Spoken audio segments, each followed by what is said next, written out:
Good morning, and thank you for joining me on the Path to Liberty.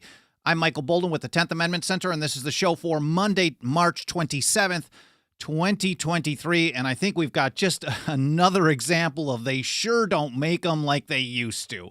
As we kind of teeter on the edge of another major economic crisis, I would, of course, argue that we're already in the midst of the next recession, even though, of course, they don't want to call it that. Not enough attention is really paid to one of the biggest culprits in government when it comes to economic policy and the problems we face, and that is the Secretary of the Treasury. And I'm not just talking about Janet Yellen, she's the current one, but I think she's very indicative of the mindset and the approach of all modern secretaries in this role. So I want to do a comparison, just a brief overview comparison of some of the main views on some big issues, and with some quotes from themselves between Janet and one of the early secretaries of the Treasury, Albert Gallatin, who served in the role under both presidents Thomas Jefferson and James Madison. I think the difference becomes very, very stark very quickly. So just a quick overview to start out. Here from Wikipedia describing the role. The United States Secretary of the Treasury is the head of the United States Department of the Treasury and is the chief financial officer, the CFO of the federal government of the United States. The Secretary of the Treasury serves as the principal advisor to the President of the United States on all matters pertaining to economic and fiscal policy. We live in the age, of course, of listen to the experts, and they've been listening to the experts for a long, long time, and we keep living through this boom-bust cycle that is destroying lives and acting like a massive transfer of wealth from the middle class to, well, the people who hold power and influence. So that's just a brief overview of what the office is. Here's how the Department of Treasury actually describes the role of the Secretary of the Treasury. That's Janet Yellen today.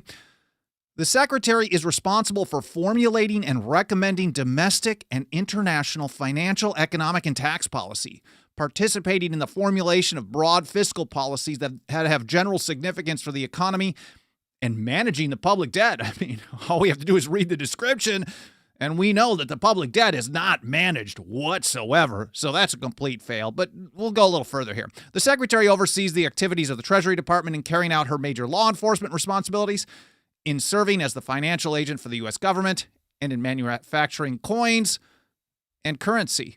Interesting.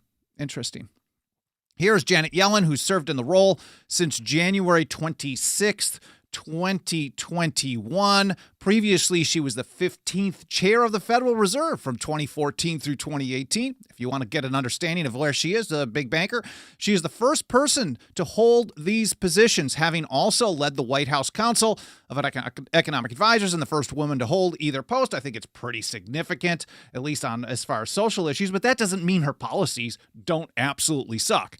In the other corner, we've got Albert Gallatin, who was, I believe he was the fourth one in the role. The first one was Alexander Hamilton. Gallatin was not a fan. There was an interim one for a couple of months before him as well.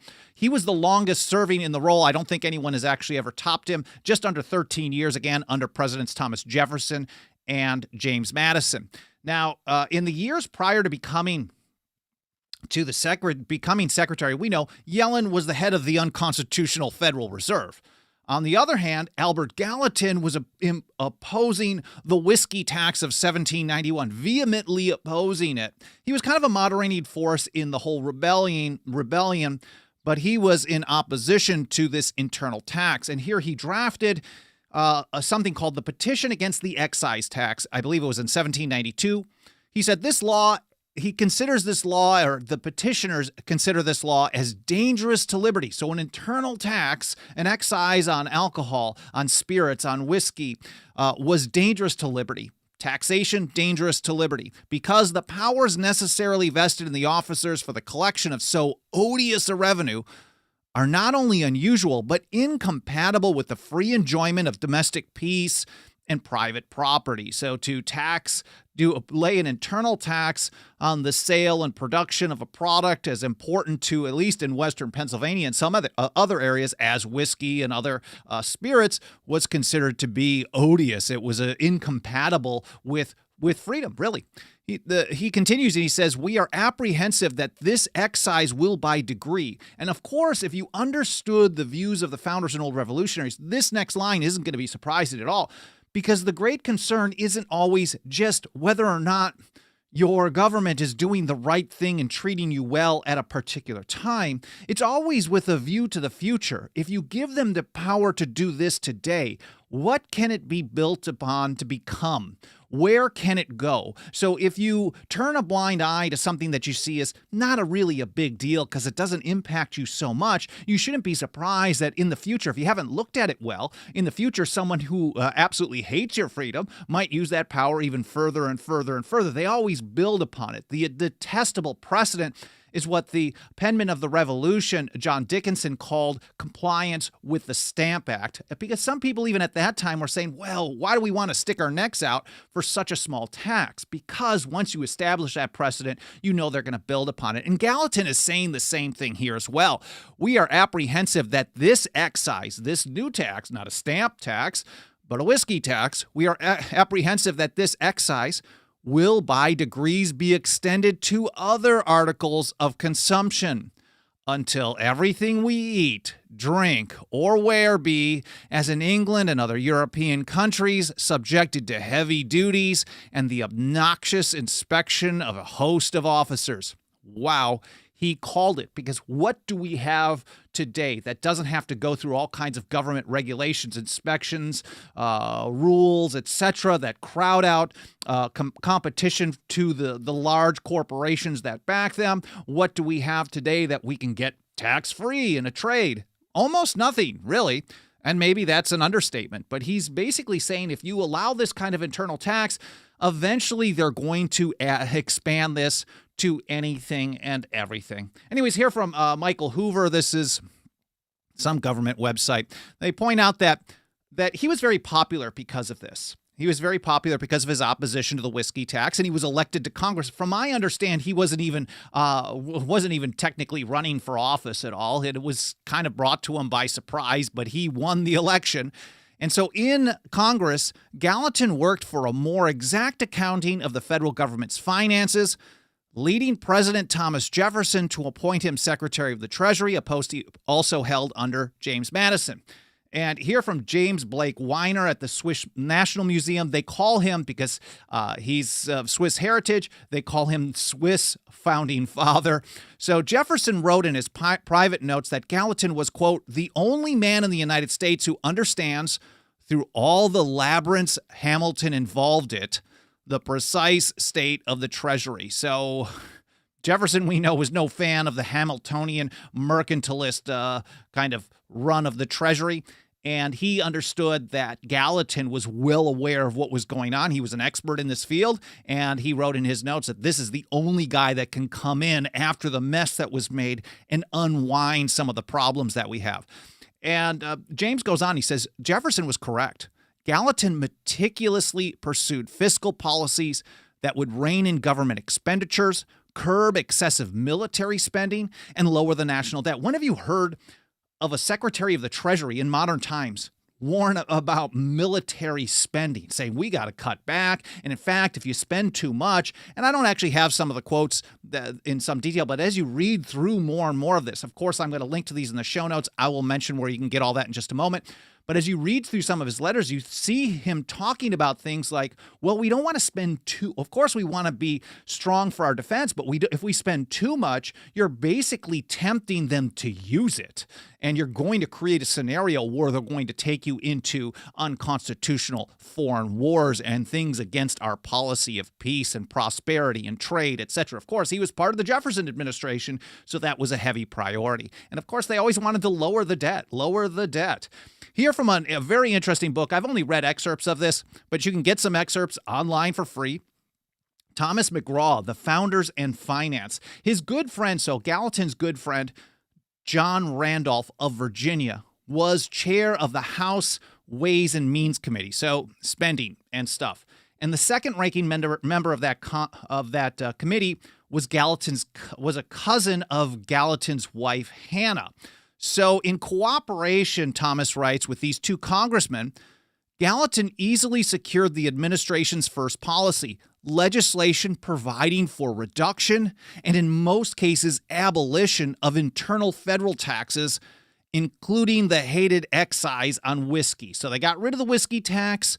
They reduced or completely eliminated other internal federal taxes, and this was part of the policy of the administration. Jefferson brought him in there primarily or heavily for that and to address the debt. Because, well, it's totally opposite of what we have today, which is just more and more of all that garbage. And wait till you, well, it's pretty fascinating. Going further, he writes, he also steered the Committee on Ways and Means towards reducing federal expenditures because you can't deal with problems like debt and, we'll say, inflation. They didn't call it that at that time. They called it depreciation.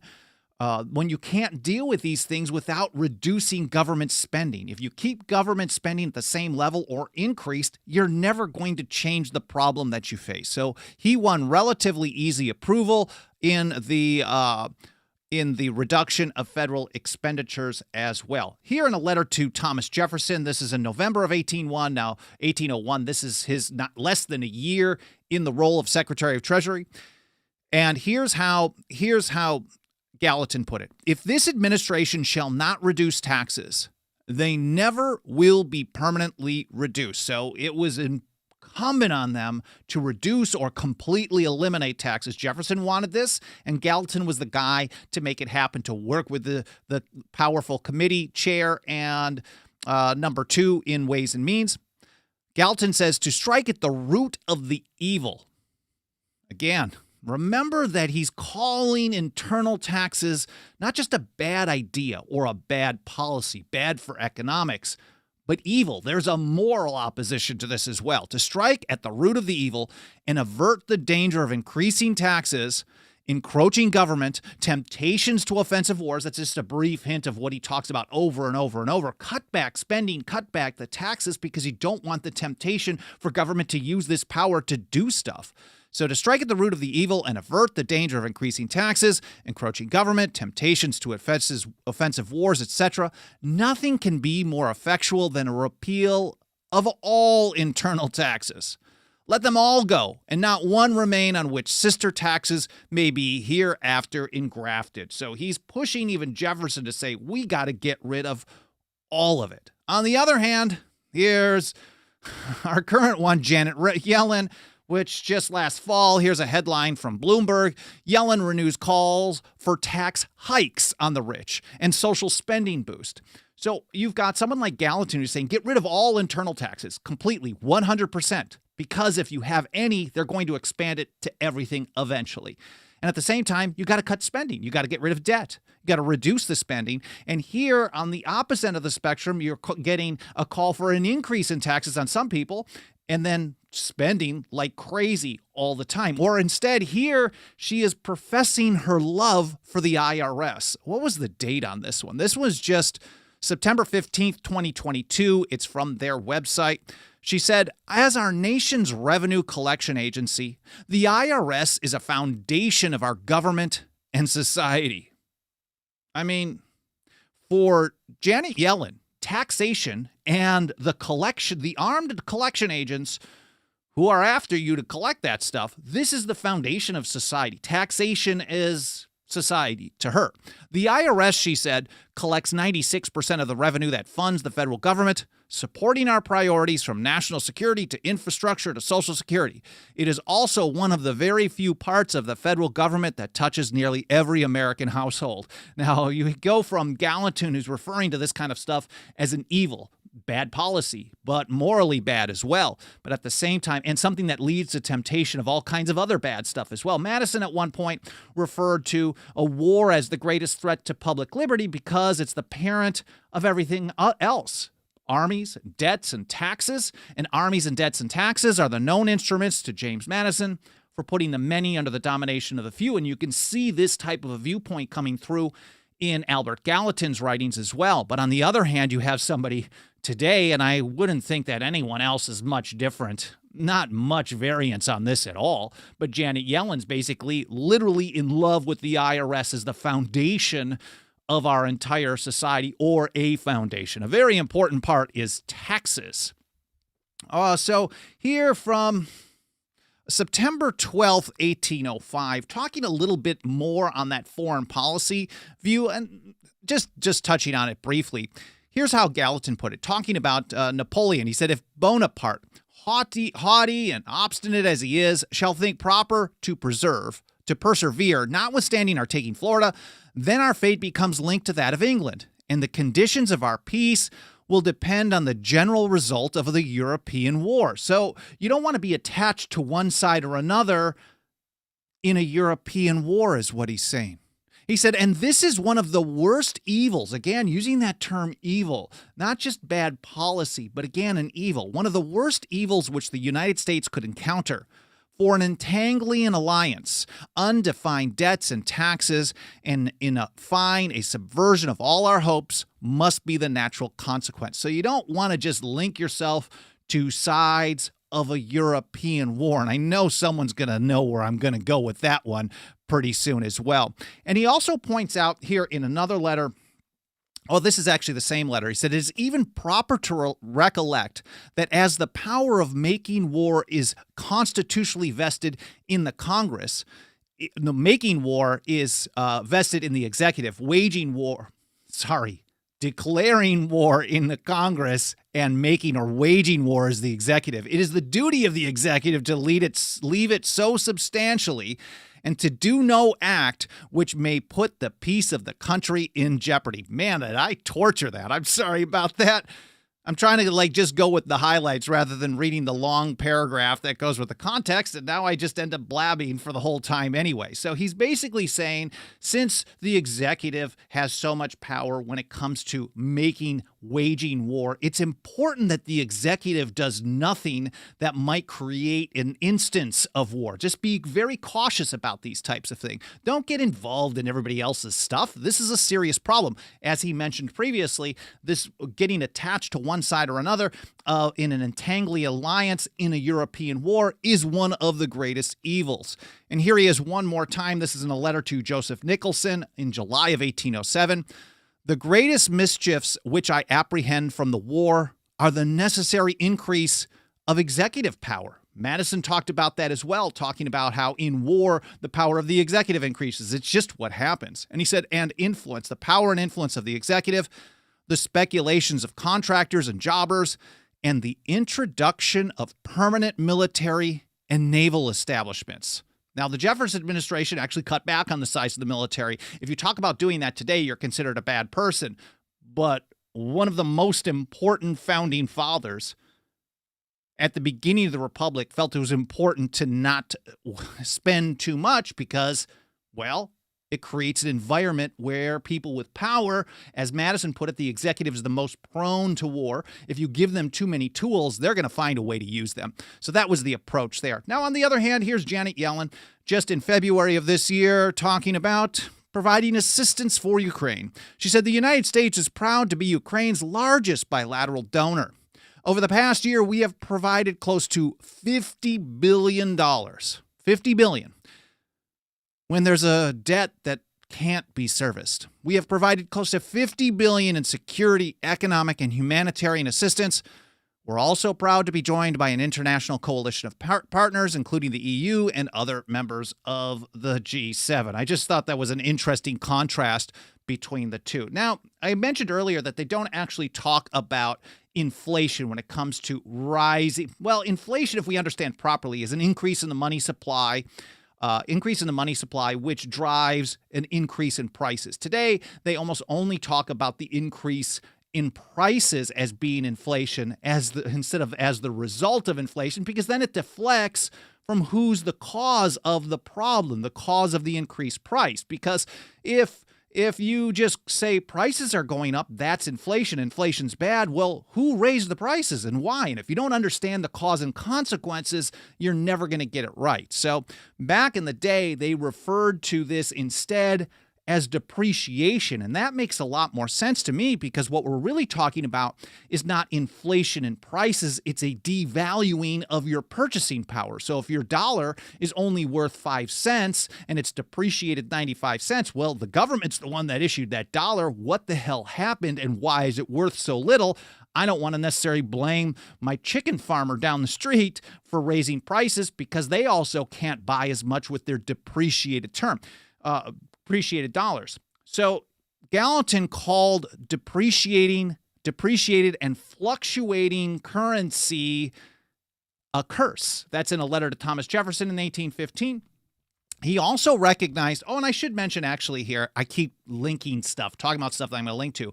About an hour to 2 hours after I finished the live stream, I published a blog post over at 10thamendmentcenter.com/path-to-liberty. And in that blog post, you're going to find a section that says show links. And I'm going to link to all these original source documents so you can read them in context, learn more, maybe get interested in more stuff from Gallatin and other people on your own time. Again, 10thamendmentcenter.com/path-to-liberty. And while I'm at it, I should say a quick hello over to everyone out in the live chat. I appreciate you guys being here. I hope you had an awesome weekend.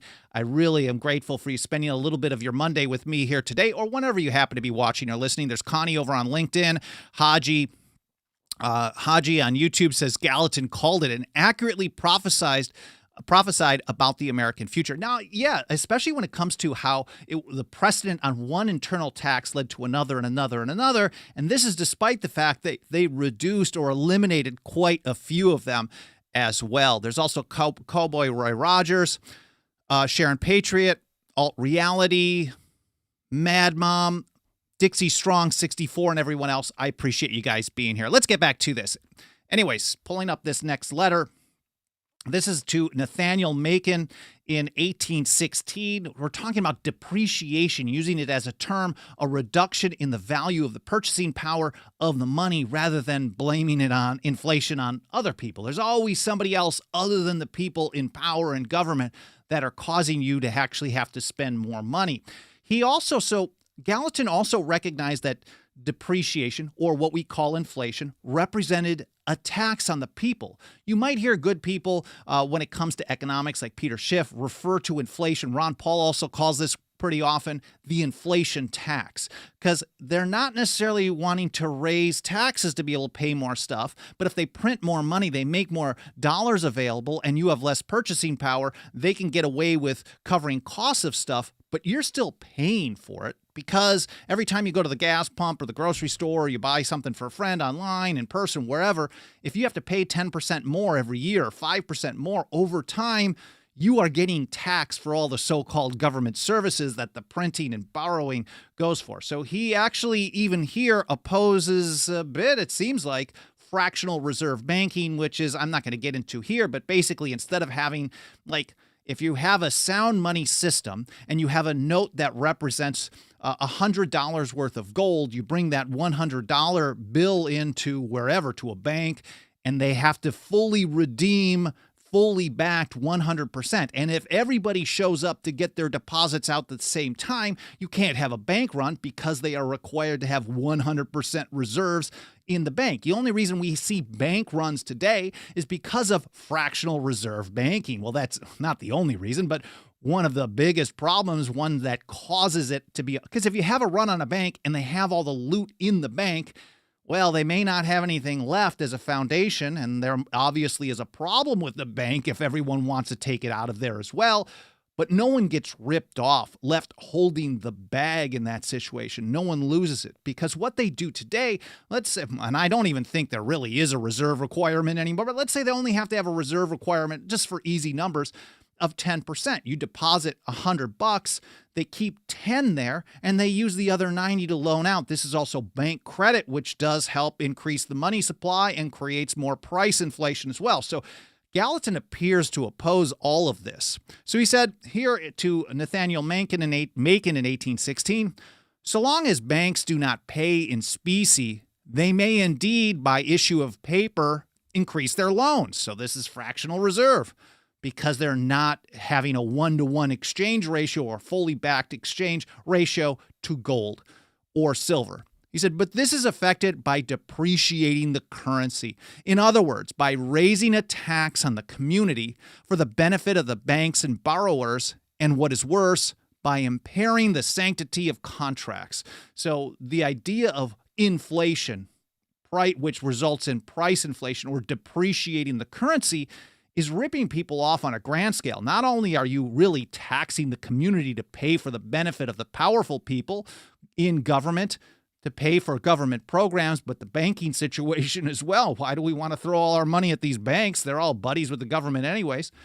Not only do you have that, but it also impairs the sanctity of contracts. If you and I have a contract that's for $100 to do a project, and all of a sudden that $100 is worth $50, I mean, certainly you get a really good deal, and maybe some people need to start thinking about these things as well. But if you get $50 down the line, you've done, well, twice the work, really, for half the price. Well, the same amount of work, you're only getting paid 50%. Even if it's 10%, 5%, this all damages and attacks or impairs the sanctity of contracts. Here in a letter to Robert Potter, December 3rd, 1830, which I'll cover again near the end of the show, he said, with a debased coinage or a fluctuating depreciated paper, you subvert every private and public engagement, impair the performance of every contract, might make invariably the ignorant and the weak dupes of the shrewd and wary, and demoralize the whole community. This is through depreciation of a currency, or what we call inflation today.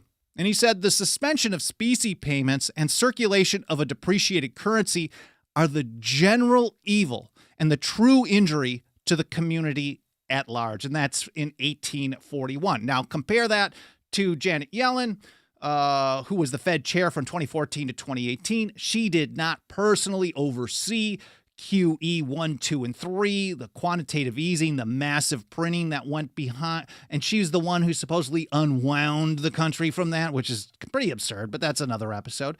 But she wasn't the head boss, but she was a champion of the policies, not only as the president of the San Francisco Fed, but she was also on the board of governors. She was the vice chair of the Fed for a while. So she has been involved in this money printing process quite a bit. And I've got this M2 money supply chart up here. I will link to this in the show notes as well. You can Google it, or start page. You can find it all over the place. And you can see that everyone in modern times has massively increased the money supply. It's just what happens. Of course, it went up significantly after 2020, pretty sharply. But before that, the only reason it looks so sharp is because it was that insanely sharp in a short amount of time. But all the stuff before that was insanely bad as well. Now, how about a little bit on debt? Here from a letter to Thomas Jefferson, Albert Gallatin writes, the reduction of the public debt was certainly the principal object in bringing me into office. Reducing debt was the number one reason to have Albert Gallatin there. Was it the number one reason to have Janet Yellen? Of course not. He said, and our success in that respect has been due both to the joint and continued efforts of the several branches of government and to the prosperous situation of the country. So it does take a lot of work to reduce the debt, but it actually, everybody was well, not everybody, but people were generally on board with reducing the debt. And that was the number one reason he was in the office. And in fact, anyone who is brought into this office today that isn't brought in to reduce the debt, to work out ways to reduce the debt, really, they're not on the side of anything we should be supporting. Here in a letter to Ezekiel Bacon, he said, neither a perpetual and increasing public debt nor a permanent system of ever-progressing taxation shall be entailed on the nation. That was the goal. No perpetual and increasing debt or progressing taxation, which is exactly what we have today. We have a perpetually increasing debt that can't be paid back eventually. Things that can't go on forever don't. And we always have increasing taxation. Even if they claim they're reducing taxes, like the last administration, they had some reduction. But as long as they keep spending and printing, we're still getting increased taxation through inflation, even though it isn't a direct, it's very indirect in the way they tax. He said these evils, again, these are morally repugnant things. Perpetual increasing debt and ever-progressing taxation are evils. These evils cannot, however, be otherwise avoided than by the speedy organization of a certain revenue. So you have to have more revenue than you spend. On the other hand, we have Janet Yellen, who just last month in February demanded more debt. She's warning us that if they don't increase the debt ceiling, if you don't have more debt than what is authorized, than what they always do, which is raise it, raise it, raise it, if you don't have more debt, it's a bad thing to her, which is pretty wild. She said Treasury Secretary Janet Yellen, this is from CBS News, warned Tuesday of potential economic catastrophe if Congress and the White House fail to take action to raise the federal debt ceiling. In the longer term, a default would raise the cost of borrowing into perpetuity. Future investments, including public investments, would become substantially more costly, as if the government's investments have been doing anything good in the first place. If the debt keeps getting worse, that's clearly a problem. And here she is just last week, it looks like on the 22nd, talking about the federal budget. She said, this is to Congress, I think, some kind of letter or prepared statement. The president's fiscal year 2024 budget requests the necessary resources to continue advancing our nation's priorities. I highlight 3 imperatives. So these are the 3 important things to the however many countless amounts of dollars that they want to steal, print, and spend. First, $14 billion in discretionary resources for the IRS. So the number one priority in the budget is additional discretionary spending for tax collection.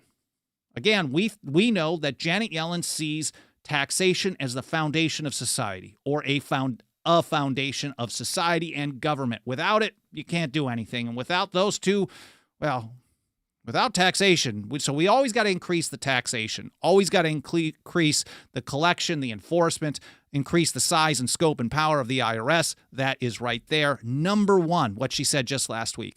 Number 2, of course, it's foreign policy and war. Our budget request shores up our capacity to respond to Russia's immoral war and advance other national security priorities. And number 3, got to pad your own pocket. We are requesting $332 million for Treasury's departmental offices. So the 3 most important things that she highlighted is more money for the IRS, more money for foreign policy adventurism, and more money for themselves. Totally different than what Albert Gallatin said, which is really, really just get rid of all the spending, get rid of all the internal taxes. Here she is again talking about, I know you've heard this, she's reassuring us that our banking system is sound and that Americans can feel confident that their deposits will be there when they need them. If the banking system is supposedly sound today, I mean, we don't know what sound is. On the other hand, even back then, Albert Gallatin put it this way, and this is into that letter in 1830 to Robert Potter. He said, I am no friend either to our banking system generally or to a paper currency of any kind. And he goes on to explain what he thinks the monetary system should be. He said, had I my choice, I would prefer a pure metallic currency. He called himself an ultra-bullionist. Ultra-bullionist, so like nothing even close to it. Always, all the time in support of a metallic currency. I would prefer a pure metallic currency and private banking houses, as in London and on the continent of Europe, who might with perfect freedom receive money on deposit, discount notes, and deal in exchange, but not issue banknotes or in any respect interfere with the currency. And it's not that he was just in support of government printing money either. He said, I would wish that governments should neither restrain them in the other respects nor grant them any privilege. So banks should be limited in this way, but it should be a market-based limitation, not government getting involved, not government getting in the way, not restrain them or giving them any special privileges. Totally opposite of what we have now. But he says, I am equally averse to any issues of paper money by government. And by paper money, of course, they didn't have digital at the time. They're talking about fiat money, funny money with no backing. I call it dirty government fiat because that's what it is. It's dirty because it finances and funds the most powerful government in history. And, well, had we listened to Gallatin and Jefferson and many others, maybe Thomas Paine, this wouldn't be the mess that we have today. I am equally averse to any issues of paper money by government, and still more so to its converting the Treasury into a banking trading company. This, I think, the very worst plan in every view of the subject that could be devised, and the remedy worse than any evils. So again, referring to this whole system, this fiat funny money, this basically this fractional reserve banking system as an evil. Now, nothing helps us get this kind of information out to more and more people every single day more than the financial faith and support of our members. If you got a couple, I know they make it very difficult. As they depreciate the value of the purchasing power or the value of the currency of the money, well, the fake money, because it's not actually money. But as they reduce the power of the USD, it makes it more difficult. So don't feel any pressure to support us. But if you've got a couple of bucks of that dirty government fiat laying around, please consider throwing it our way over at 10thamendmentcenter.com/members. I really appreciate any consideration you can give to supporting us today. We also have annual and lifetime and 5-year options. And while I'm mentioning it, I do want to say a quick thank you. I haven't done this in a few weeks, been pretty busy, but I want to say thank you. There's been a bunch of people joined up lately, and I really, really appreciate you supporting us. Thank you goes out to Don in Pennsylvania, Christine in New York, Sean in California, Edward in Texas, Nora in Colorado, and Cheryl in California, and everyone else that I missed. I am so grateful for all of you. I'm not going to have a chance to take a look too much more in the live chat today, but I see a lot of comments going back and forth. Cowboy and Haji and Connie. Connie says taxation is theft. There, fixed it. Of course, we know taxation is an evil. Get rid of it is what Gallatin is telling us. And on the other hand, we have Yellen saying taxation is the foundation of society, which is absolutely insane. One of my favorite quotes on this comes from John Taylor of Caroline, who at one point said, taxation is not liberty. But that should be obvious. Anyways, I'll look over in the live chat a little bit later today. Whether or not you're able to pitch in and support us financially with our membership program, you can also help us. Easy, free, super simple, smashing the like button, leaving reviews on Apple Podcasts or any other podcast platform. Comments in the archive help out a bunch as well. All that stuff can help trigger algorithms and tell them to show us to more people, and I really appreciate it. I hope you enjoyed the episode, whether you're watching or listening live or later on today, tomorrow, or in 5 years, whenever it happens to be. I hope you enjoyed the episode. I hope it made you think. I hope you learned something, and I hope to see you next time here on the Path to Liberty.